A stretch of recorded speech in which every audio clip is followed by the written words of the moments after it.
Okay, So thank you. thank you. Go ahead. Oh, okay. This is a talk, you might guess, about lenses in a session about lenses. So more about lenses. It's ongoing joint work with Bob Rosebrugh, who may well be with us actually, but sends his greetings to you all.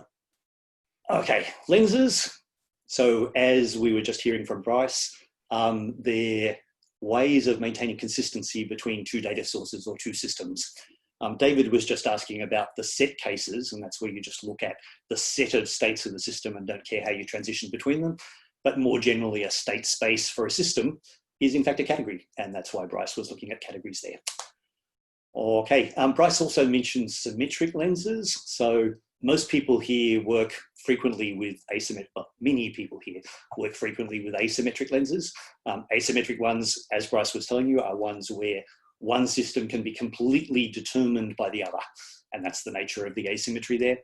Symmetric ones do arise quite a lot in practice. And so we're going to talk about them. Why does it say the more legs, the merrier? I should say for this audience, the more the merrier is a very old English phrase. Okay, what about the legs? You'll see in a minute, but symmetric lenses can be seen as spans of asymmetric lenses. So they have two legs when an asymmetric lens has just one. And compositions of asymmetric lenses traditionally give you asymmetric lenses. Of symmetric lenses traditionally give you symmetric lenses. But in the last couple of years, there's been work on multi-lenses, where we start looking at spans with more legs than just one or two.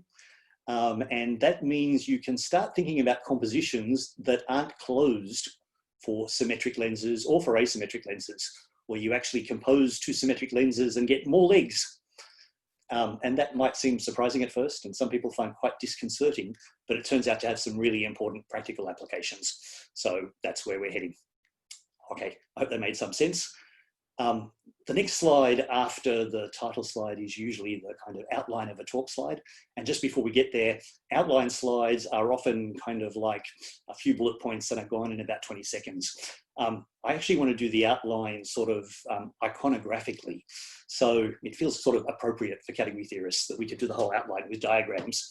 And in fact, by the time I've worked through this, the talk will be about half over. So, but the outline will really tell you what's in the talk pictorially. That's the plan anyway. At one stage, I actually had a plan to give this talk where straight after I'd finally finished the outline, it would say conclusions. But I've decided before the conclusions to fit in just a little bit more enrichment material before we get there. So, iconographically, not always, but almost always in this talk, if you see an arrow, it's going to be an asymmetric lens. So here's an asymmetric lens between two systems. S is the big system that knows everything. V is the little system that's derived from it by the functor G. I say again, it's a functor because these are state spaces, and state spaces really should be categories. As we've talked about before, asymmetric lenses have a kind of lift. So just if people weren't concentrating entirely through Bryce's talk, maybe if you know what a fibration is, a split fibration is the best kind of asymmetric lens you can have. And by the way, in many practical applications, those kinds of asymmetric lenses are exactly the ones you want. But sometimes in those applications, you don't have all the Cartesian arrows you might need. It turns out to be useful to have a functor that has a splitting, even if the images of the splitting aren't necessarily Cartesian. And so that's what an asymmetric lens is. Okay, asymmetric, because like I said, S knows everything and can deduce V. In many applications, that's not the situation you have, right? There are lots of systems that are interoperating where one system knows some stuff that the other system doesn't, and the other system knows some stuff that the first system doesn't. And so we have a more symmetric situation, and it can't be dealt with by simply an asymmetric lens, but that's okay, because as I kind of foreshadowed, you can do it with a span of asymmetric lenses. And so people have defined what a symmetric lens should be, and it's a theorem that every symmetric lens can be represented by a span of asymmetric lenses. So we're going to talk about the symmetric lenses. I'm a category theorist, so I care about composing things. Asymmetric lenses, we know how to compose, and that's why I just drew them as arrows, right? Once you've got an arrow there, if you stick another arrow on the end of it, you know how to compose them. It's easy. How do we compose symmetric lenses? Well, symmetric lens, in this case from V1 to V2, if I want to compose it with another one that'll have to start at V2, and go to V3, I'm going to be in this kind of situation. And if you're used to composing spans in a bicategory or things like that, you've probably got a pretty good idea of what you'll do. You'll actually take the pullback of this cospan in the middle here, which is really cool, except the category of asymmetric lenses doesn't actually have pullbacks. But it's okay. There is a thing which we tend to call the pullback in inverted commas, or the pretend pullback or something, which is calculate the pullback in CAT. And it turns out there's a canonical way of putting lens structures on these pullback projections. And it has lots of nice behaviors in the category of asymmetric lenses, just like a real pullback would. And so that's what we use, okay? Once you've done that, well, you've almost got the big span, which is the composite from V1 to V3. It's got this garbage floating around in the middle, so you throw away the garbage. And that's the standard composition of asymmetric lenses. Easy. I've got a little note here on the side that says, hey, look, 2 legs composed with 2 legs gives you 2 legs. That's really just saying asymmetric lenses are closed under composition. Sorry, symmetric lenses. I do that a lot. Symmetric lenses are closed under composition. Okay. So this talk said I'm going to give you a new definition of composition. We're going to do something different, which gives us more legs. And it's incredibly simple. So no excitements. The pictures should tell the whole story. Again, I want to start off with a composable pair of symmetric lenses. And again, I'm going to compose them by, in the first instance, calculating the pullback. But instead of throwing away the garbage here in the middle, I note this really is, like I said, it's not a real pullback square, but behaves like a pullback square. It certainly commutes in the category of asymmetric lenses. So I can just take its diagonal. And what I have here now is a composition that takes two-legged spans and generates a 3-legged span, a multi-lens. That composition in this talk is called fusion and is a very simple new idea, but a really useful new idea. So that's kind of the main content of the talk. But what can we do with it is what's really important. Okay. By the way, since it isn't closed, we're not going from 2 to 2 to get 2. I also will need to worry about what do I do if I've got 3 or 4 or 5 that I'm fusing together. Of course, if you've got more arrows in here, you'll just get more arrows hanging around in here. And if you've got more arrows in here, you get more arrows hanging around in here. And in general, if I've got M arrows in the first span, so it's a so-called wide span, a single domain and M codomains with M asymmetric lenses coming out of the single domain, and N of them in the second case, then I'll get M plus N minus 1 in this fused case, because I'll still have all the arrows coming out of S and all the arrows coming out of S prime that I had over here, except for these 2, which have become just this one. Okay, so that's kind of the general case. So I'm giving you the outline of the talk. You've got the big picture. Can I ask a very say something about what's the point of keeping this V2 thing? You look like you want to ask me something, Martha. Yes. We've had just a very quick clarification whether the pullback of lenses is a weak pullback. It's not even a weak pullback. No, it's what you would hope might be the mediating morphism in the category of lenses can sometimes just not exist. It's not a case of there's too many of them. Sometimes there's none of them. Okay. But it still behaves a lot like a pullback. And that's some interesting work the school did last week, actually, of clarifying how that works. But I won't talk about it right now. Okay, what's so great about keeping V2? It's really important in applications because of this. So very often these symmetric lenses that I might want to compose are actually built out of cospans. So let me see if I can explain what's going on here. So this is really practical work. So these are real systems built in the world, often extant systems that are old legacy systems that we have and that we want to build interoperations for. The symmetric lens is something that we think about. That's our goal. That's what we want. The mathematics of it, the precise mathematical description of the interoperation can best be analysed by the span of asymmetric lenses here, which is the mathematical representation of the symmetric lens. But boy, oh boy, that's not something you want to build. There's all kinds of reasons to do with safety, cybersecurity, the views that companies have of the privacy of their data that means these things almost never get built. But sometimes you can actually achieve the effect of the symmetric lens via a co-span of asymmetric lenses. Please note I said sometimes. So symmetric lenses in general can always be represented as spans of asymmetric lenses. Sometimes they can be represented as co-spans of asymmetric lenses, but usually when we build interoperating systems, we do it via a co-span. So I have two symmetric lenses here that I've built via co-spans. By the way, having talked about the pullback, if you've got a co-span, you can always do that pullback in inverted commas and get an appropriate span which corresponds to it, which is the symmetric lens. Anyway, two spans, composable, built out of asymmetric lenses. Once I compose these up to get this picture on the right-hand side, the question arises as to, well, hang on a minute, how can I build this with co-spans? And the answer is, you may not be able to at all. In fact, more often than not, in my experiences in industry, when you have composable pairs of symmetric lenses that can be represented by co-spans, the composite cannot be represented by a co-span. So if you, what I called before, throw away the junk in the middle, you've actually lost the factorization, the way of seeing the symmetric lens between V1 and V3 as something that can be connected up with co-spans, with things that you actually build. So it's a really important piece of information you've lost if you've given away that and formed the normal composite of symmetric lenses. Whereas if you do the composite with the fusion version, the fusion preserves that information, and that allows you to go back and fill in here the co-spans you might need to actually build the system. So that's a quick summary of what's important about it. When we get to the theorem at the very end, you'll see that it's actually really quite powerful, this keep the V2, but I'll explain that in a few minutes.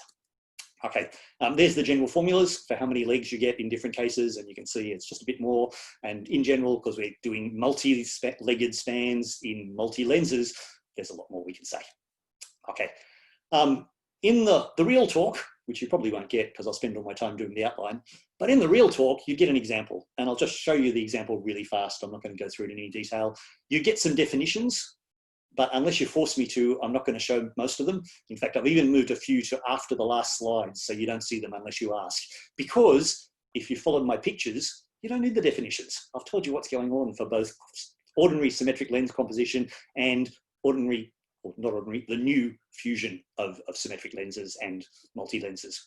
And finally, there'll be the theorem at the end that I promise we'll get to. Okay, that's the plan. Is that all right? Just looking for some smiling faces. So thank you. Good.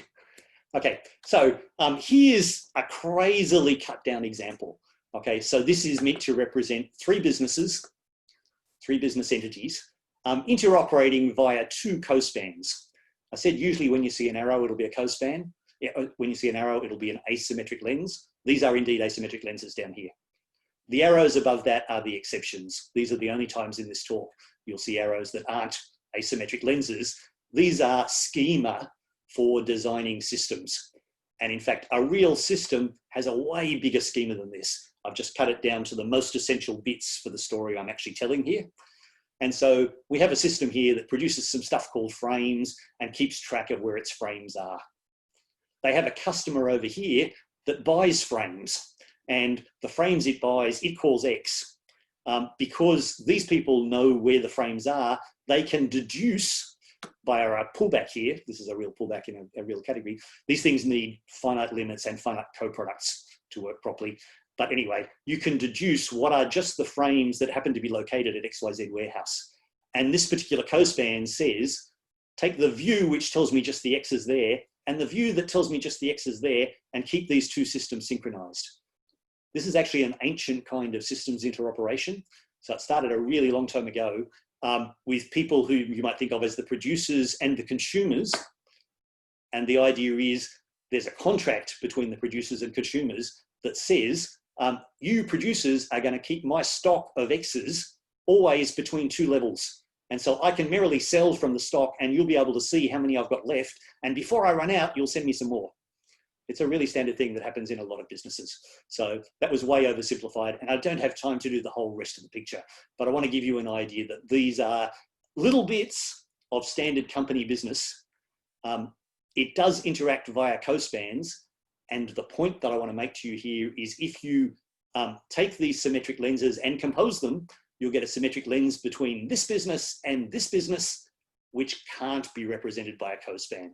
So it's one of those counter examples I said to any idea you might have had that symmetric lens composition should preserve co-span representability. It does not. Really important. Okay. I'd love to say more about it, but I'm going to keep on going. Okay. So here are some definitions. You don't really need to read them. They're incredibly simple. A multi-lens is a span of n asymmetric lenses if it's an n lens. By the way, that means a one lens. So an n lens is a span with n legs. A one lens is a span with one leg. That just means an asymmetric lens. A two lens is a span with two legs. That just means a symmetric lens, etc. Okay. A multi-lens is n lens for some n. So I'm just writing it down so you know exactly what we're talking about, but it's really obvious. Can I keep going? Good. Okay, fusion. Actually, I really don't want you to read this one.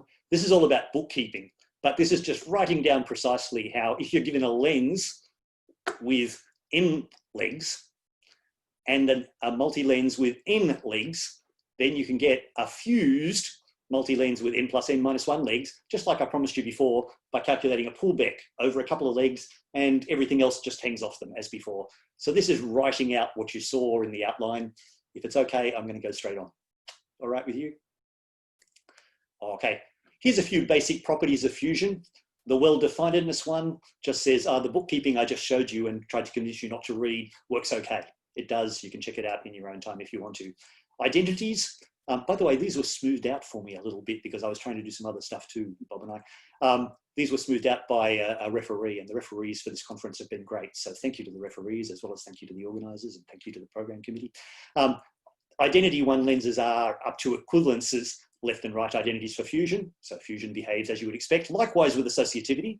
One of the beautiful things about those pretend pullbacks is that if the often missing mediating morphisms to pullbacks happen to be isomorphisms in CAT, then they exist and are isomorphisms in the category of asymmetric lenses. So all the kinds of things I need to do to have a good calculus of pullbacks still works in the category of asymmetric lenses. And ordinary old one lenses, ordinary old asymmetric lenses are closed under fusion. By the way, that's just the equation 1 plus 1 minus 1 equals 1, right? Do you remember I was saying the way you calculate these things is n plus n minus n? If m and n are both 1, you'll get 1 back again. And I'm just going to show you that because it's called the naive fusing, and it turns out to be something important in practice. So naive fusion starts with a fusible pair of asymmetric lenses. They've got to be a cospan if they're fusible, because they've got to have something they agree upon for us to fuse them over. So I've got a fusible pair of asymmetric lenses. How do I fuse them? You already know from the outline. I form the pullback.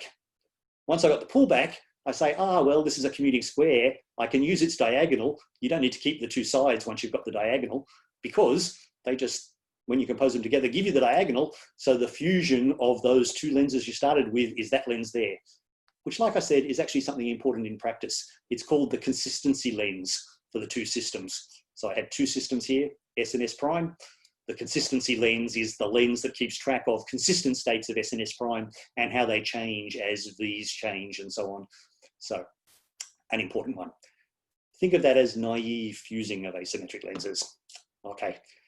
There's also an alternative version, which is take your asymmetric lenses and treat them as non-trivial n lenses, i.e. ones that have at least two legs. And you can always do that by working some extra identities on them. It's been known since symmetric lenses were first defined that you could always take an asymmetric lens and make it into a symmetric lens by sticking an identity on the side of it. But now if you fuse these two lenses, you should get a 3 lens. And here's how that happens. Well, you take the pullback and then you keep the diagonal of the pullback, sure, so you get this, but now you've got a 3 lens. And that fusion turns out to be really important in practice and gives you even more legs. This is where the more legs, the merrier comes in. These more legs are just what we need to get an important theorem. So you ready? Okay, I need a definition, which is a really practical definition. And then here comes the theorem. And in case Martha gets nervous in a minute, this is the last slide. Yeah, just to say, this is now your question time. So, okay.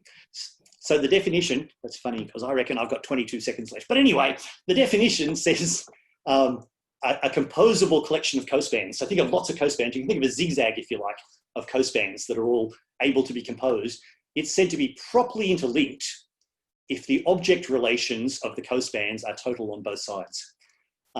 That's actually something engineers do all the time. And it's actually really important because sometimes when systems don't work because of things like natural disasters, it's because they haven't cut them down to being properly interlinked. So a properly interlinked system, a properly interlinked pair of systems, a system doesn't have any states that don't make any sense to the other side at all. It's cut down to just the states that have something on the other side that work well. And here's the theorem.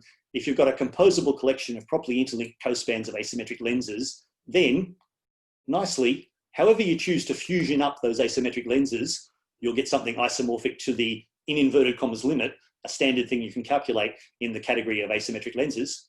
Really easy thing.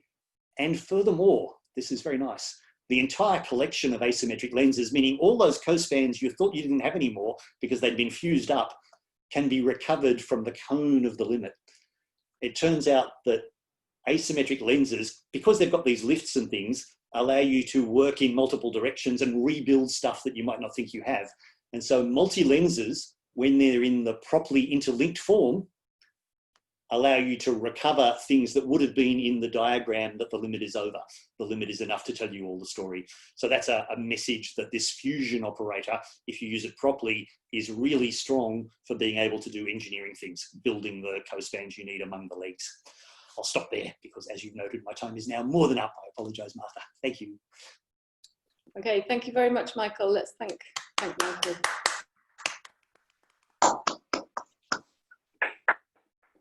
So do we have questions for Michael?